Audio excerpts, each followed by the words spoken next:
ভাস্তির এই বার্থডে পার্টিটা যেন সবার জন্য সারা জীবনের জন্য স্মৃতি হয়ে থাকবে। এতটা পরিমাণ মজা আমরা করলাম। কেন এই কথাটা বলছি, পুরো ভিডিওটা তোমরা দেখো তাহলে বুঝতে পারবে। তো তোমরা তো দেখতে পাচ্ছ যে আমরা ফুল ফ্যামিলি একদম রেডি হয়ে চলে আসছি বারবিকিউ নেশনে যে বার্থডে পার্টিটা সেলিব্রেট করার জন্য। তো প্রথমে তো আমাদের কথা ছিল যে ক্যাফেতে বার্থডে পার্টিটা সেলিব্রেট হবে, কিন্তু যেহেতু এটা 18 বার্থডে একটু স্পেশাল করার জন্য আমরা এখানে আসা। তার জন্য কিন্তু দুদিন আগে আমি আর আমার হাজবেন্ড দুজনে এসে কিন্তু এখানে বুকিং করে গিয়েছিলাম আজকের জন্য। যেহেতু আগের থেকে সব বুকিং করে গিয়েছিলাম এর জন্য কিন্তু কোনো ঝামেলা নেই, জাস্ট গিয়ে বসে পড়ো। আর হ্যাঁ, এখানে আসার পুরো ব্যাপারটা কিন্তু ছিল সারপ্রাইজ, শুধু বার্থডে গার্লের জন্য না, পুরো ফ্যামিলির জন্য সবাই সারপ্রাইজ ছিল, শুধু আমি আর আমার হাজবেন্ড দুজনে জানতাম। আর হ্যাঁ, এখানে এসে কিন্তু যে যার মতো পজিশন নিয়ে বসে কিন্তু আগে ভিডিও ফটো শুট করে নিলাম, তারপরে কিন্তু খাওয়া স্টার্ট করলাম। তো এখানে স্টার্টারে কিন্তু অনেকগুলো আইটেম ছিল। তো প্রথমে দিয়ে দিল যে কাবাবের আইটেমগুলো। কাবাবের মধ্যে অনেকগুলো আইটেম ছিল, যেমন chicken, mushroom, broccoli, pineapple, broccoli, চিংড়ি, আরো নানা ধরনের কাবাবের আইটেমগুলো ছিল। প্রথমে ওগুলো দিয়ে দিল, তারপরে দিয়ে দিল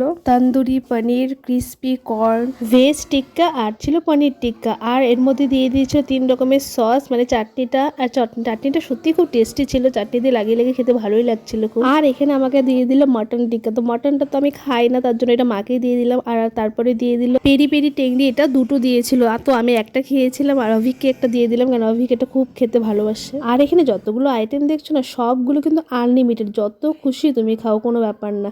কিন্তু তো আমরা এত খেতেই পারছিলাম না, এক বেড জাস্ট দিয়েছিল, ওটাই আমরা ভাগ করে খেয়েছি। পরে তো আর নেওয়ার প্রশ্নই ওঠে না, কারণ আরো অনেক কিছু আইটেম আছে পরে। স্টার্টারের মধ্যে কিন্তু সবচেয়ে আমার ভালো লেগেছিল এই যে কর্নটা, ক্রিস্পি কর্নটা, এত টেস্টি ছিল, খুব ভালো লেগেছিল। এটাই আমি দুবার নিয়েছিলাম। আমার কাছে কাবাবের আইটেমটা খুব একটা ভালো লাগে না, কিন্তু এখানে শিক কাবাবটা একটু ট্রাই করেছিলাম, আর সত্যি খেয়ে খুব ভালো লেগেছিল। অভিজ্ঞতার সব আইটেমগুলো ভালো লেগেছিল, ওই জন্য একা একা সুন্দর করে খাচ্ছিল। দেখো, আমাদের কিন্তু এখন স্টার্টারে সবগুলো খাওয়াই কিন্তু কমপ্লিট, তাই এখন টেবিলটাকে খুব ভালো করে ক্লিন করে দিল। আর আমরা চলে গেলাম এখন মেইন কোর্সে। তো মেইন কোর্সের মধ্যে অনেকগুলো আইটেমই ছিল। তো বিরিয়ানি থেকে স্টার্টিং করেছিলাম। এখানে যতগুলো আইটেম ছিল সবগুলো কিন্তু একবারে খাওয়া একদমই পসিবল না, কিন্তু তাও আমি চেষ্টা করেছিলাম যে সবগুলো আইটেম একটু একটু করে নিয়ে ট্রাই করবো। তাও দেখো 4-5টা আইটেম কিন্তু ছেড়েই দিয়েছি, এগুলো নিয়েই নি।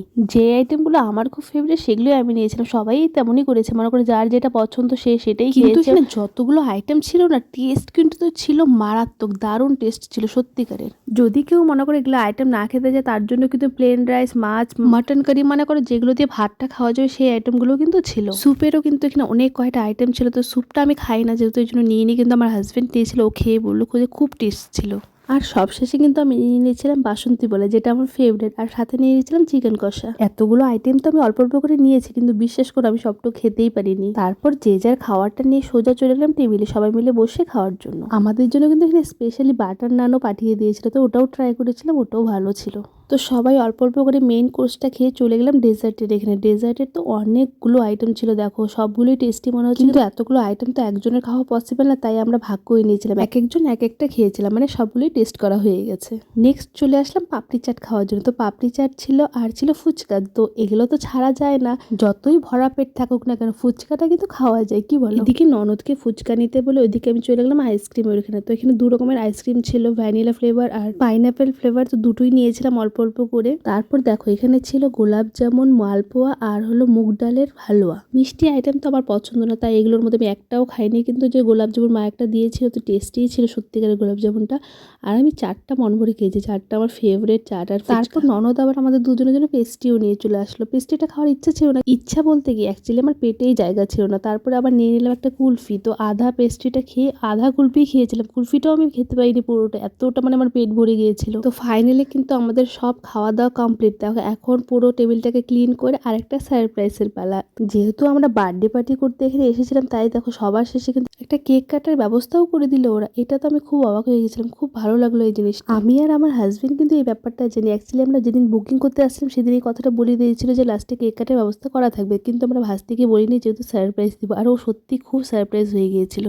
এখানে কেক কাটার সময় কিন্তু দারুণ একটা গানও লাগিয়ে দিয়েছিল, আর সব স্টাফের এসে ক্ল্যাপিংও করছিল। এই ব্যাপারটা কিন্তু দারুণ মজার ছিল। সত্যি আজকের দিনটা মনে থাকবে, এতটা মজা করলাম আজকে আমরা। আর ভিডিওটা তোমাদের কেমন লাগলো অবশ্যই কিন্তু কমেন্টে জানিও। তো আজকের জন্য বাই বাই।